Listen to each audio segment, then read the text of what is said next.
আসসালামু আলাইকুম। আশা করি সকলে ভালো আছেন, সুস্থ আছেন। তো বন্ধুরা, এখন যে কয়েনগুলো দেখতেছেন এইখানে 25 পয়সা কয়েন রয়েছে বাংলাদেশি এবং সাথে রয়েছে 50 পয়সা কয়েন। কোনোটা আপনার 1973 সালের এবং আরেকটি যেটি 50 পয়সা রয়েছে এটিও 1973 সালের, এবং সেই সাথে বাংলাদেশে 1 টাকা লাল কয়েন নিয়েও মোটামুটি আপনাদের একটি ধারণা দিব। তো শুরুতেই বলে রাখি আপনার 25 পয়সা কয়েনটি নিয়ে।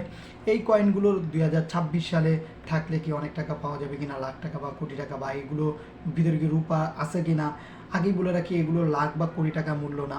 এগুলোর একটি ইউএনসি মূল্য সর্বোচ্চ যেটা 1993 সালের, সেটা মূল্য 180 টাকা দেওয়া আছে। বিভিন্ন থেকে ইনফরমেশন নিয়েই আপনাদের কিন্তু এই রেটটি আমরা জানালাম। আর এটি হচ্ছে প্রপার দাম ভাই। অনেকেই বলবে যে কোটি টাকা, লাখ টাকা, অনেক অনেক জায়গায় এগুলো বিক্রি হইতেছে, এগুলো ফাও কথা।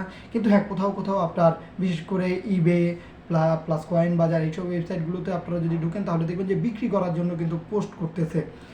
এটি হচ্ছে 25 পয়সার যে ইনফরমেশনটি দিলাম, সেই সাথে যদি 50 পয়সার ইনফরমেশনটি যদি দিই, সেই সব কয়েনগুলো ইউএনসি যে এটার কোনো দাম নেই, কিন্তু ইউএনসির মূল্যটি আমরা অনেক জায়গাতেই পাই নাই।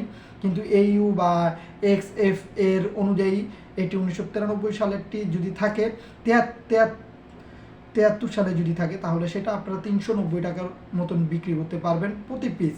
কিন্তু আপনার কয়েন, আপনি চাইলে লাখ টাকাও বিক্রি করতে পারবেন, 1000 টাকাও বিক্রি করতে পারবেন। বিভিন্ন জায়গায় আপনারা ট্রাই করতে পারেন। বিশেষ করে বিভিন্ন জায়গায় কিন্তু কয়েন এক্সিবিশন হয়, মেলা হয়। সেই সব জায়গাগুলোতে যদি আপনারা আপনাদের কাছে থাকা কয়েনগুলো যদি নিয়ে যান, তো অবশ্যই সেখানে ভালো মূল্য জানতে পারবেন। আর এগুলোর ভিতরে কী দিয়ে তৈরি সেগুলোও জানতে পারবেন। কিন্তু এগুলো রূপোর তৈরি না, অনেকেই বলতেছে, এবং অনেকেই কিন্তু গুজব ছড়ায়। সেগুলো অবশ্যই মাথায় রাখবেন। বিশেষ করে বাংলাদেশে যে 1 টাকা লাল কয়েন, এগুলো নাকি স্বর্ণের তৈরি। ভাই, এটা সম্পূর্ণ ফাও কথা। আর বর্তমানে ভরিপতি যদি আপনার স্বর্ণের হিসাব করেন, তাহলে দেখবেন যে প্রায় 2,40,50,000 টাকার উপরে। কিন্তু দেখেন, এইগুলো কিন্তু কয়েন, যেই কয়েন এগুলো হচ্ছে তামার তৈরি সাধারণ কয়েন। এগুলোকে কিছু মানুষ গুজব ছড়াচ্ছে এবং বলতেছে যে এগুলো লাখ টাকা, কোটি টাকা, এবং তারা বলতেছে যে তারা নাকি কিনে নেয়, তাদের টিম রয়েছে, এবং কেউ কেউ বলে যে তাদের কিছু কাজ আছে, এগুলো ফলো করলে নাকি তাদের নাম্বার পাওয়া যায়, তাদের কাছে বিক্রি করা যায়। এগুলো সম্পূর্ণ ফাও কথা, এগুলোতে কান দেবেন না। এবং অনেকেই বলে যে আমাদের ফোন নাম্বার পেতে চাইলে 20টা, 10টা, 8টা, 20টা, 30টা শেয়ার করেন, তাহলে হোয়াটসঅ্যাপ নাম্বার পাবেন। ও আবল তাবল এইসব কথা বলে। ভাই, কোনো ভিডিও শেয়ার করলেই ভাই নাম্বার পাওয়া যায় না। এগুলো একটু মাথায় রাখবেন। আর লাল কয়েন সর্বোচ্চ করে 130 থেকে 50 টাকা পিস কালেক্টররা নিতে পারে, কিন্তু এর বেশি না। সঠিক ইনফরমেশন জানবেন এবং অপরকে জানার সুযোগ করে দিবেন।